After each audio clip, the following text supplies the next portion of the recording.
우진아, 성재를 밀어내고 네가 그 자리를 차지해야 해. 박진석은 복도에서 멈춰 섰습니다. 고성희의 목소리가 서재에서 새어나왔어요. 60대 중반의 박진석은 귀가 밝았습니다. 평생 신발 사업으로 일군 회사를, 최근에는 해외까지 사업을 확장하며 키워온 남자였어요. 박진석은 서재 문 앞에서 숨을 죽이고 귀를 기울였습니다. 고성희의 목소리는 또렷했습니다. 성재를 밀어내고 우진이가 그 자리를 차지해야 한다는 내용이었어요. 박진석의 회사를 우진에게 물려받게 해야 한다는 음모였습니다. 박진석은 몸이 굳었어요. 우진은 고성희가 전 남편과의 사이에서 낳은 아들이었습니다. 박진석은 고성희와 결혼하면서 우진을 친아들처럼 받아들였어요. 건강이 좋지 않아 중학교 때부터 해외로 유학을 보냈습니다. 치료도 받고 공부도 하라고 매달 생활비를 보냈어요. 박진석은 우진을 아들로 생각했습니다. 성재와 영나만큼이나 소중한 자식이었어요. 하지만 고성희의 입에서 나오는 말은 달랐습니다. 성재를 밀어내라고, 회사를 차지하라고 부추기고 있었어요. 우진의 목소리가 들렸습니다. 약하고 떨리는 목소리로 그런 말하지 말라고, 성재 형을 존경한다고 말했어요. 박진석은 우진이 착한 아이라는 걸 알았습니다. 하지만 고성희는 우진을 나약하다고 질책했어요. 기회는 스스로 만드는 거라고, 건강만 해지면 다 할 수 있다고 부추겼습니다. 박진석은 서재 문을 열었습니다. 고성희는 핸드폰을 든 채 깜짝 놀라 돌아봤어요. 박진석의 눈빛은 차가웠습니다. 고성희는 황급히 전화를 끊었어요. 박진석은 대답하지 않고 고성희 앞으로 걸어갔습니다. 고성희는 뒤로 물러섰어요. 박진석은 조용히 물었습니다. 방금 그 전화가 우진이었는지, 성재를 밀어내고 우진이가 자리를 차지하라고 했는지 자신이 다 들었다고 말했어요. 고성희의 얼굴이 하얗게 질렸습니다. 박진석은 계속 말했어요. 20년 동안 우진이를 자신의 아들처럼 키웠다고, 유학비며 생활비며 다 보냈다고. 그런데 고성희는 우진이를 이용해서 성재를 밀어내려고 했다고 말했습니다. 고성희는 변명하려 했습니다. 그게 아니라고, 그냥 우진이도 기회를 가져야 한다고 생각한 거라고요. 박진석은 손을 들어 막았어요.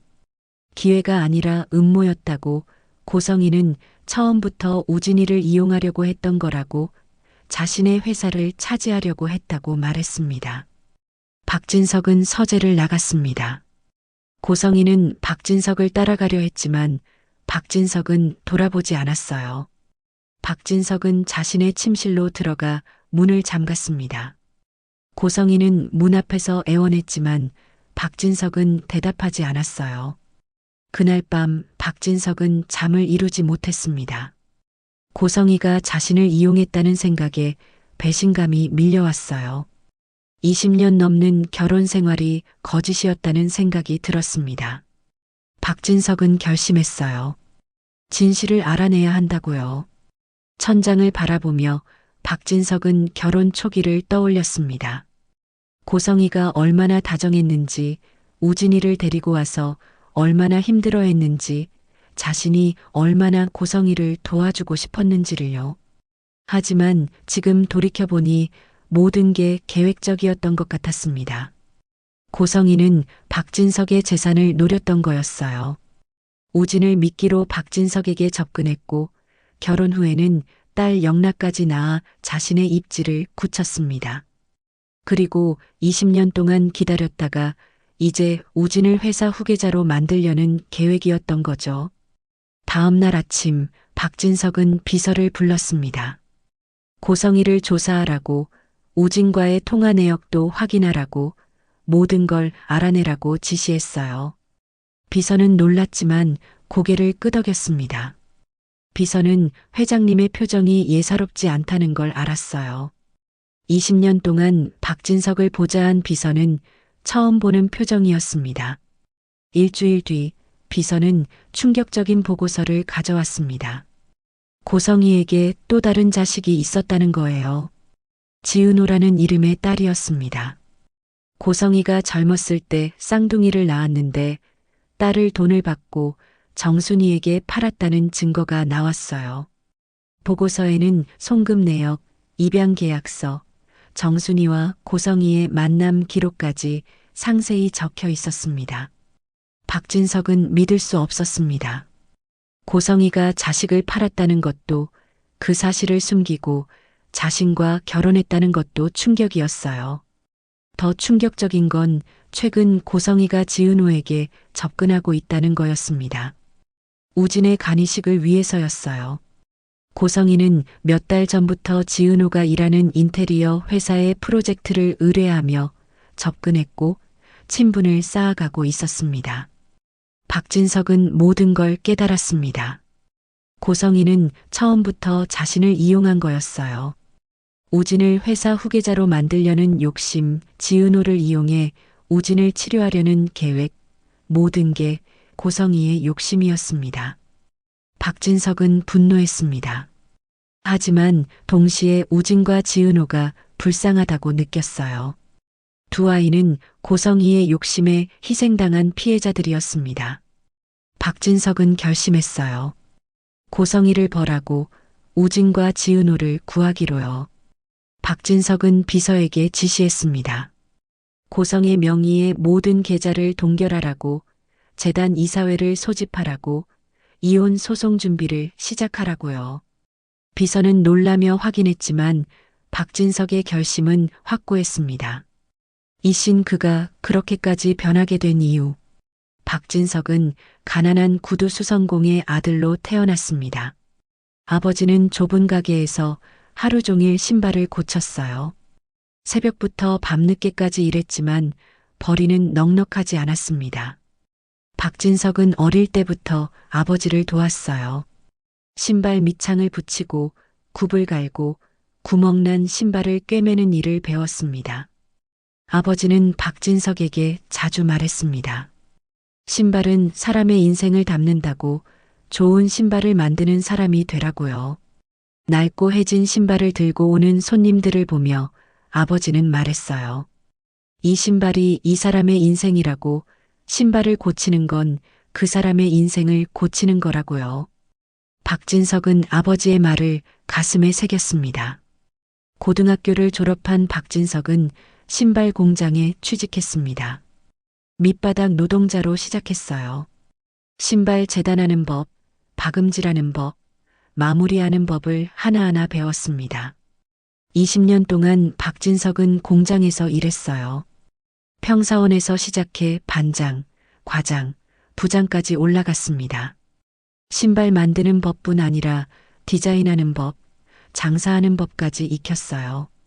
35살에 박진석은 작은 신발 공장을 차렸습니다. 은행 대출을 받아 낡은 건물을 빌렸어요. 직원은 5명이었습니다. 처음에는 힘들었어요. 주문이 없어 월급을 못 줄 때도 있었습니다. 하지만 박진석이 만든 신발은 튼튼하고 편했어요. 입소문이 나기 시작했습니다. 10년이 지나자 회사는 중견 기업이 되었습니다. 박진석의 신발은 전국에서 팔렸어요. 품질이 좋고 가격이 합리적이라는 평가를 받았습니다. 박진석은 성공한 사업가가 되었어요. 40대 후반에 박진석은 첫 번째 결혼을 했습니다. 아내는 교양 있고 우아한 여자였어요. 아들 성재를 낳았습니다. 하지만 아내는 박진석을 사랑하지 않았습니다. 박진석의 돈을 사랑했어요. 결혼 5년 차, 아내는 다른 남자와 도망갔습니다. 젊고 잘생긴 남자였어요. 박진석은 깊은 상처를 받았습니다. 믿었던 사람에게 배신당했다는 충격이 컸어요. 혼자서 성재를 키웠습니다. 회사 일과 육아를 병행하며 힘든 시간을 보냈어요. 10년 뒤 박진석은 고성이를 만났습니다. 고성이는 박진석 회사의 디자인팀에서 일하고 있었어요. 밝고 따뜻한 여자였습니다. 박진석의 신발 디자인에 관심이 많았고 새로운 아이디어를 제안하기도 했어요. 고성이는 초등학생 아들 우진을 혼자 키우고 있었습니다. 전 남편과 사별했다고 했어요. 박진석은 고성이에게 호감을 느꼈습니다. 같은 처지였거든요. 싱글맘과 싱글데디였습니다. 두 사람은 자연스럽게 가까워졌어요. 점심을 함께 먹고 퇴근 후 차를 마시며 이야기를 나눴습니다. 고성이는 박진석의 이야기를 잘 들어줬어요. 첫 번째 아내에게 배신당한 이야기를 해도 고성이는 공감해줬습니다. 1년 뒤 박진석은 고성이에게 청혼했어요. 박진석은 우진이도 자신의 아들로 받아들이겠다고 말했습니다. 결혼 후 박진석은 우진을 친아들처럼 아껴줬습니다. 우진은 착하고 순한 아이였어요. 공부도 잘했고 예의 바랐습니다. 우진이 중학생이 되었을 때 고성이는 해외로 유학을 보내자고 제안했어요. 박진석은 동의했습니다. 매달 유학비와 생활비를 보냈어요. 2년 뒤 박진석과 고성의 사이에서 딸 영나가 태어났습니다. 박진석은 행복했어요. 성재, 우진, 영나, 세 자녀를 둔 아버지가 되었습니다. 박진석은 회사를 더 키웠어요. 신발 디자인을 혁신하고 품질을 높이고 브랜드 가치를 올렸습니다. 5년 전부터는 해외 시장에도 진출했어요. 유럽과 미국에 매장을 열었고 해외 바이어들과 계약을 맺었습니다. 60대가 된 박진석은 은퇴를 생각하기 시작했습니다. 회사는 성재에게 물려줄 생각이었어요. 성재는 유능했고 회사 일을 잘 알았습니다. 경영학을 전공했고 실무 경험도 쌓았어요. 우진이에게도 회사에서 한자리 맡게 하려고 생각하고 있었습니다. 하지만 고성이의 전화 통화를 엿듣고 나서 박진석은 모든 걸 의심하기 시작했습니다. 고성이가 우진을 이용해 성재를 밀어내려 한다는 것, 그게 고성이의 진짜 속내였던 거예요. 박진석은 배신감을 느꼈습니다. 20년 동안 고성이를 믿었는데 고성이는 자신을 이용한 거였어요. 박진석은 생각했습니다. 첫 번째 아내는 돈 때문에 떠났고 두 번째 아내는 욕심 때문에 자신을 속였다고요. 자신은 평생 성실하게 살았는데 왜 두 번이나 배신당해야 하는지 이해할 수 없었어요. 박진석은 분노했지만 동시에 슬펐습니다. 사랑이란 게 이렇게 허무한 건지, 믿음이란 게 이렇게 쉽게 무너지는 건지 생각하니 허탈했어요. 가짜 가족, 진짜 전쟁. 사흘 뒤 고성이는 급하게 지은호에게 연락했습니다. 우진의 상태가 갑자기 나빠졌거든요. 간 수치가 급격히 악화되었고 의사는 빨리 이식자를 찾아야 한다고 경고했어요. 고성이는 더 이상 시간을 끌 수 없었습니다. 지은호를 만났어요. 카페에서 고성이는 눈물을 흘리며 말을 시작했습니다. 고성이는 지은호에게 진실을 털어놓았습니다.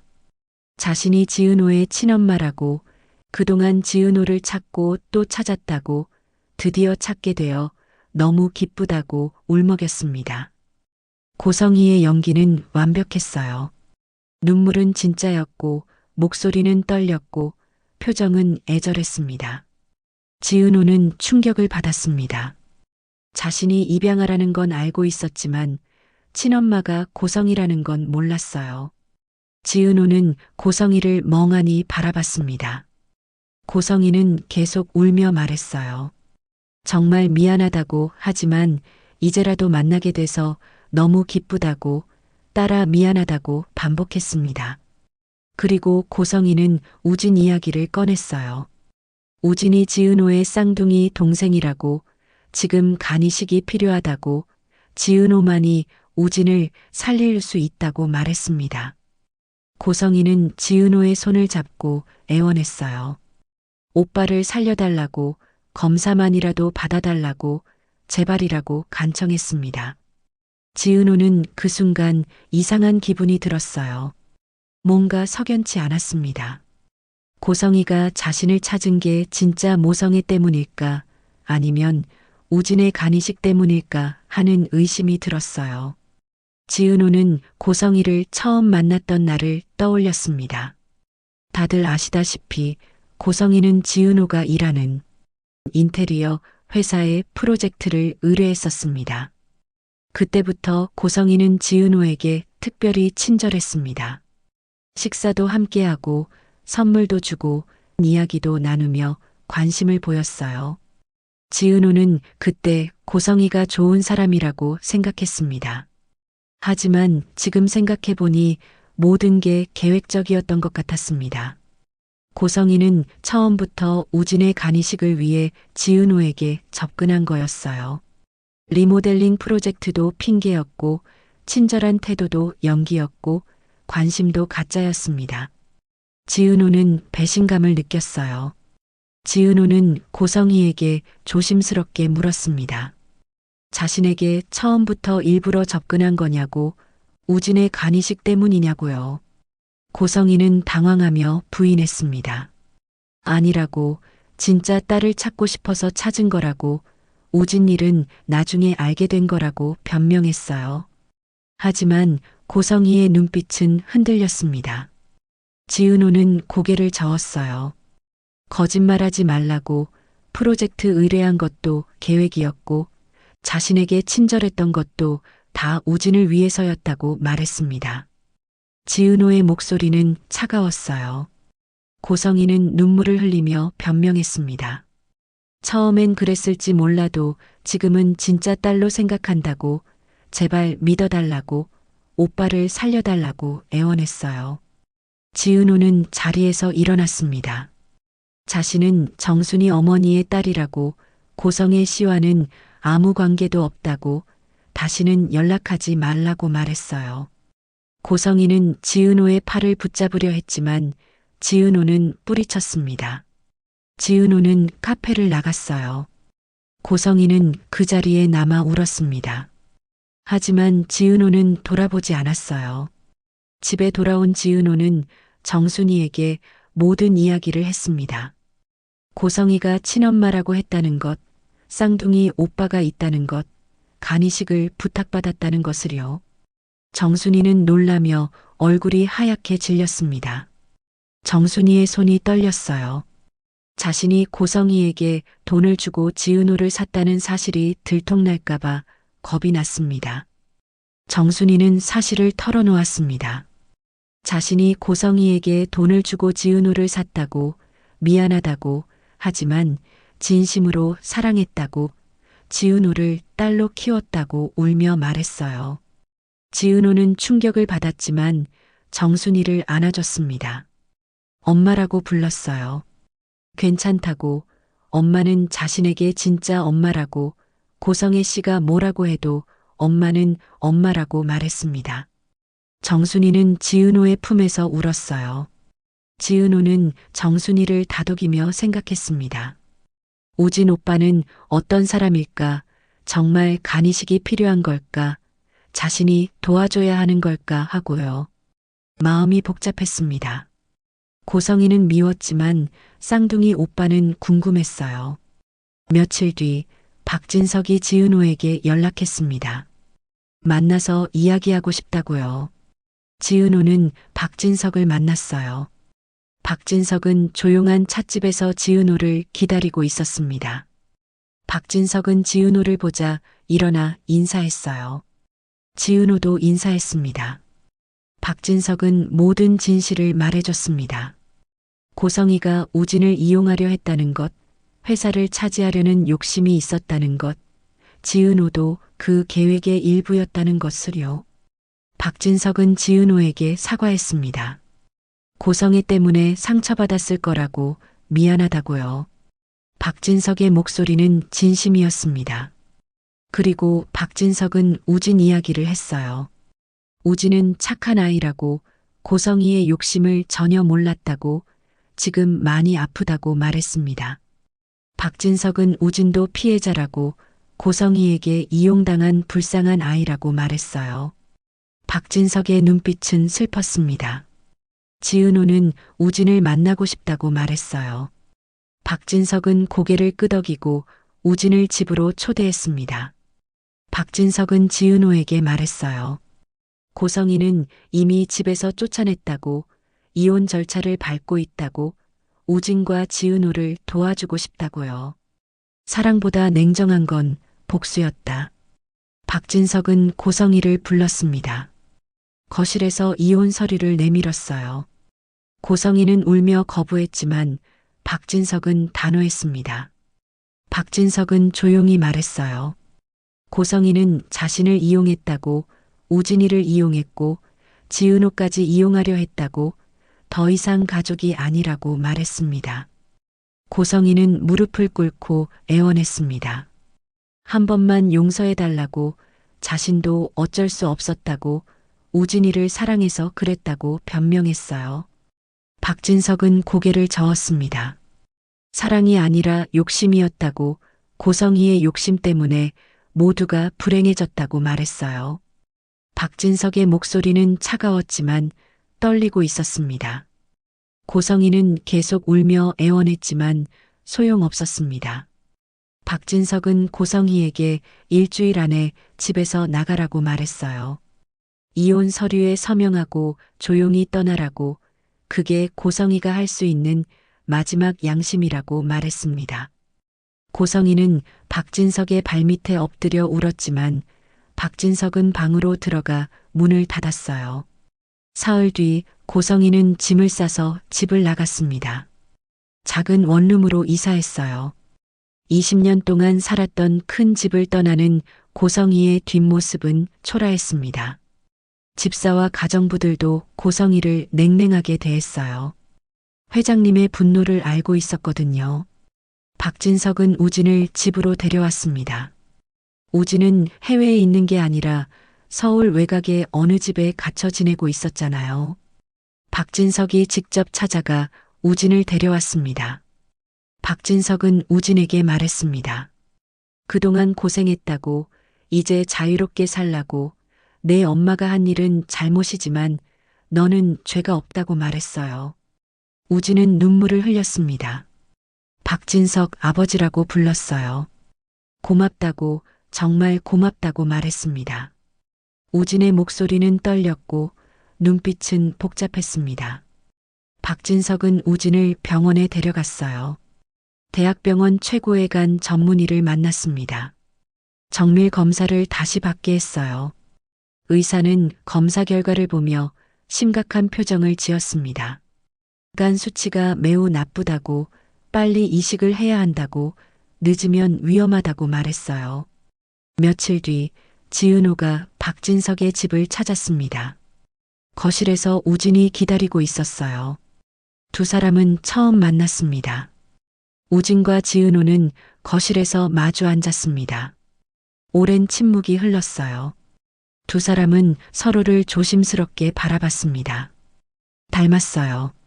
눈매가 똑같았고, 코 모양도 비슷했고, 입꼬리도 같았습니다. 쌍둥이라는 게 한눈에 보였어요. 지은호가 먼저 말을 꺼냈습니다.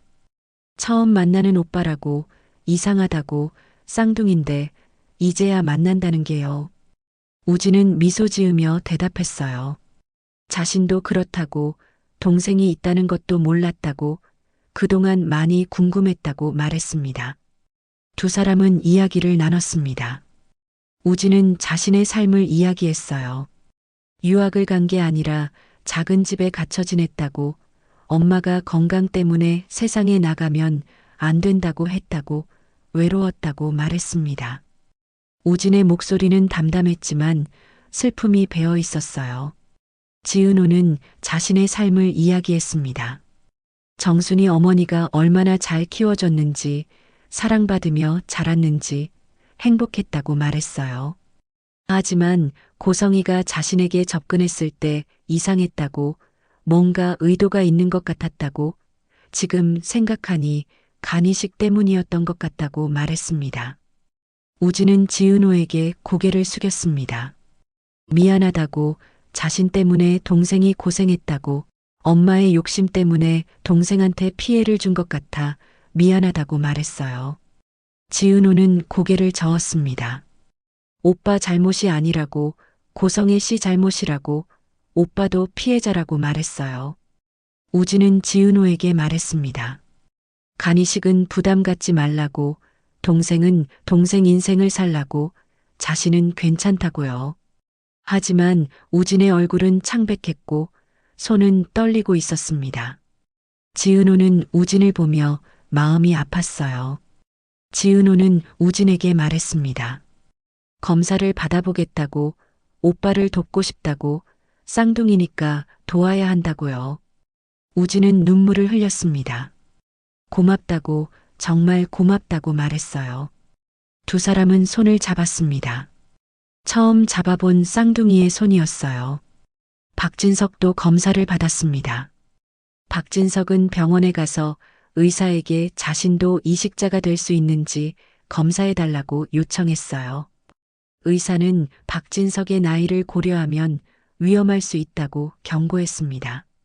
하지만 박진석은 괜찮다고 검사해달라고 고집했어요. 일주일 뒤 검사 결과가 나왔습니다. 지은호와 박진석 모두 이식이 가능했어요. 의사는 두 사람 중 누가 기증할지 결정하라고 말했습니다. 박진석은 고민했어요. 밤새 생각했습니다. 지은호는 아직 젊고 앞날이 창창했어요. 몸도 약한 편이었습니다. 반면 자신은 60대였고 인생을 충분히 살았다고 생각했어요. 박진석은 결정했습니다. 자신이 이식자가 되겠다고요. 지은호를 불러 말했어요. 자신이 우진에게 간을 줄 거라고, 지은호는 건강하게 살라고, 쌍둥이 오빠를 잘 돌봐달라고 말했습니다. 지은호는 반대했지만 박진석의 결심은 확고했어요. 박진석은 생각했습니다. 고성이에 대한 미움이 우진과 지은호에 대한 애처로움으로 바뀌었어요. 두 아이는 고성희의 욕심에 희생당한 피해자들이었습니다. 박진석은 두 아이를 구하고 싶었어요. 그게 자신이 할 수 있는 마지막 일이라고 생각했습니다. 수술 날짜가 잡혔습니다. 2주일 뒤였어요. 박진석은 성재와 영나를 불러 말했습니다. 자신이 우진에게 간을 준다고, 수술이 잘 되면 다행이지만 혹시 모를 일이니 준비하라고 말했어요. 성재와 영란은 놀라며 만류했지만 박진석은 듣지 않았습니다. 수술 전날 박진석은 우진에게 말했어요. 건강해지면 자유롭게 살라고, 하고 싶은 일을 하라고, 회사 일은 성재가 할 거지만 우진에게도 충분한 재산을 남겨주겠다고 말했습니다. 우진은 박진석의 손을 잡고 울었어요. 아버지라고 불렀습니다. 평생 잊지 않겠다고, 정말 고맙다고 말했어요. 수술은 새벽에 시작되었습니다. 박진석과 우진이 나란히 수술실로 들어갔어요. 지은호, 성재, 영나가 수술실 밖에서 기다렸습니다. 6시간이 지났어요. 수술실 문이 열렸습니다. 의사가 나왔어요. 수술은 성공적이었다고 말했습니다. 우진의 세간이 잘 기능하고 있다고, 박진석도 무사히 수술을 마쳤다고 말했어요. 모두 안도의 한숨을 쉬었습니다. 하지만 의사는 덧붙였습니다. 박진석의 회복이 더딜 것 같다고, 나이가 있어서 몸이 수술을 견디기 힘들어한다고 말했어요. 주의 깊게 지켜봐야 한다고 했습니다. 한 달이 지났습니다. 우진은 빠르게 회복했어요. 세간이 몸에 잘 적응했습니다.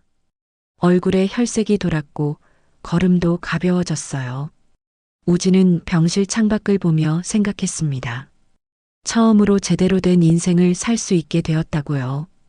박진석도 회복했습니다. 처음엔 힘들었지만 시간이 지나며 건강을 되찾았어요. 2달 뒤 박진석과 우진은 함께 퇴원했습니다. 병원 앞에서 모두가 기다리고 있었어요. 성재, 영나, 지은호가 박수를 쳤습니다. 박진석은 우진이 학교에 다닐 수 있도록 도와줬습니다.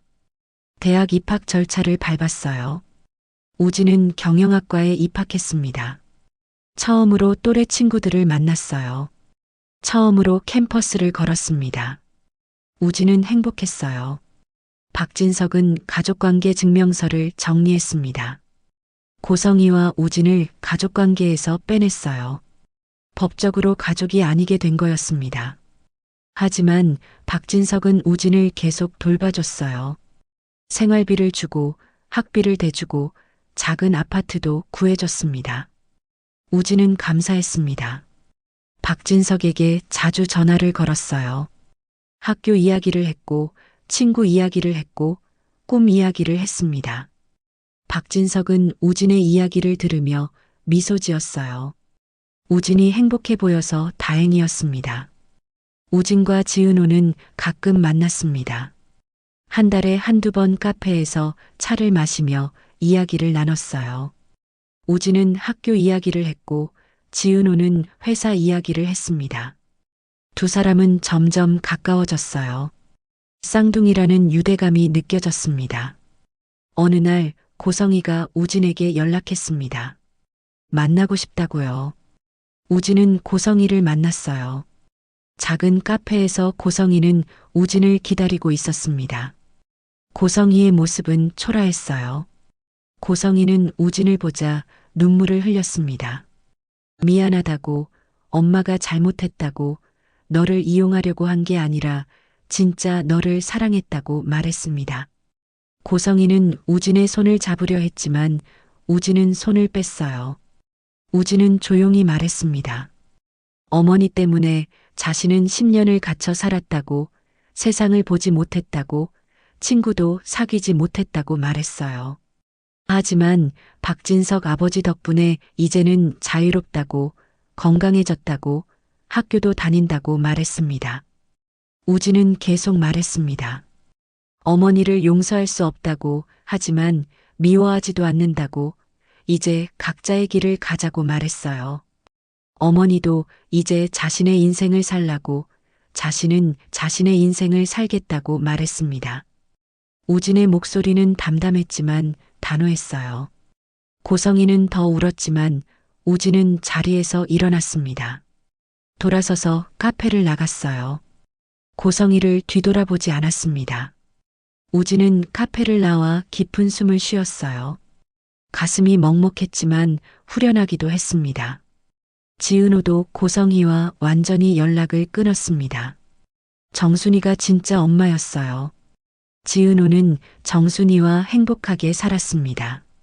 가끔 우진을 집으로 초대해서 함께 식사를 했어요. 정순이도 우진을 따뜻하게 대해줬습니다. 박진석은 회사를 성재에게 물려줬습니다. 정식으로 은퇴했어요. 영란은 재단을 맡았습니다. 고성이가 세운 재단을 재정비해서 제대로 운영하기 시작했어요. 박진석은 조용히 살았습니다. 가끔 우진을 만나 식사를 했어요. 우진은 대학에 다니며 꿈을 키웠습니다. 신발 디자이너가 되고 싶었어요. 박진석이 만든 신발처럼 튼튼하고 편한 신발을 만들고 싶었습니다. 우진은 디자인 공부를 시작했어요. 방과 후에는 박진석의 회사 디자인팀에서 인턴으로 일했습니다. 박진석은 우진을 응원했어요. 가끔 회사에 들러 우진이 디자인한 신발 스케치를 봤습니다. 우진의 디자인은 참신했어요. 박진석은 우진에게 말했습니다. 재능이 있다고, 계속하면 훌륭한 디자이너가 될 거라고요. 어느 봄날 우진과 지은호는 함께 공원을 산책했습니다. 벚꽃이 만개했어요. 꽃잎이 바람에 날렸습니다. 지은호가 말했습니다. 우리 참 이상한 남매라고, 쌍둥이인데 따로 자랐고 이제야 만났다고, 하지만 만나서 다행이라고 말했어요. 우진은 미소 지으며 대답했어요. 자신도 그렇다고, 동생이 있어서 든든하다고, 박진석 아버지께도 정말 고맙다고 말했습니다. 두 사람은 벚꽃 아래를 걸었어요. 바람이 불어 꽃잎이 흩날렸습니다. 분홍빛 꽃잎이 두 사람의 머리 위로 떨어졌어요. 우진과 지은호는 서로를 보며 웃었습니다. 힘든 시간을 겪었지만 이제는 자유로웠어요. 두 사람은 각자의 길을 걸으면서도 쌍둥이라는 끈으로 연결되어 있었어요. 박진석은 멀리서 두 사람을 바라봤습니다. 벤치에 앉아 우진과 지은호가 걷는 모습을 지켜봤어요. 박진석은 생각했어요. 자신이 한 일이 옳았다고 고성이를 벌하고 우진과 지은호를 구한 게 옳은 선택이었다고요. 박진석은 또 생각했습니다. 피는 속일 수 없지만 결국엔 사랑도 속일 수 없는 거라고요. 고성이는 욕심 때문에 모든 걸 잃었지만 우진과 지은호는 진실 때문에 자유를 얻었습니다. 박진석은 자신도 속은 것 같지만 결국 진실을 찾았다고 생각했어요. 저녁 노을이 하늘을 물들였습니다. 우진과 지은호는 함께 공원을 나와 각자의 집으로 향했습니다. 작은 아파트였지만 우진에게는 처음으로 자신만의 공간이었어요. 지은호는 정순이가 기다리는 집으로 돌아갔습니다. 밤이 되었습니다. 우진은 아파트 창가에 서서 도시의 불빛을 바라봤어요. 우진은 생각했어요. 이제야 진짜 자신의 인생이 시작되는 거라고요. 10년 동안 갇혀 살았지만 이제는 자유롭습니다. 우진은 핸드폰을 꺼내 박진석에게 문자를 보냈습니다. 고맙다고, 아버지 덕분에 새로운 인생을 살 수 있게 되었다고, 평생 잊지 않겠다고 적었어요. 박진석은 문자를 받고 미소 지었습니다. 우진에게 답장을 보냈어요.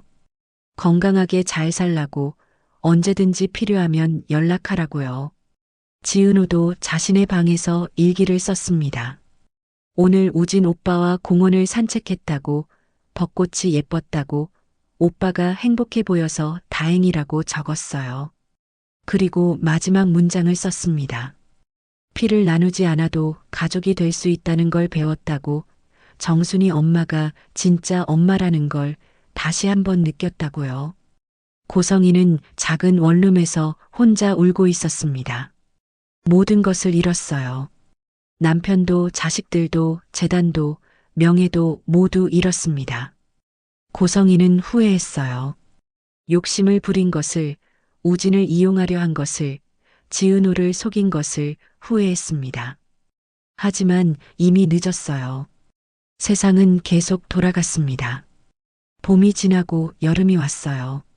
우진은 학교에 다니며 꿈을 키웠고 지은호는 회사에서 일하며 평범한 일상을 살았습니다. 박진석은 은퇴 후 조용히 살며 가끔 우진과 지은호를 만났어요. 세 사람은 각자의 자리에서 행복을 찾아갔습니다. 24화는 이렇게 끝이 납니다. 고성이의 욕심으로 시작된 비극은 박진석의 복수로 마무리돼요. 하지만 그 과정에서 우진과 지은호는 자유를 얻게 되죠. 결국 모든 비밀은 드러나고 모든 죄는 대가를 치르게 되어 있었어요.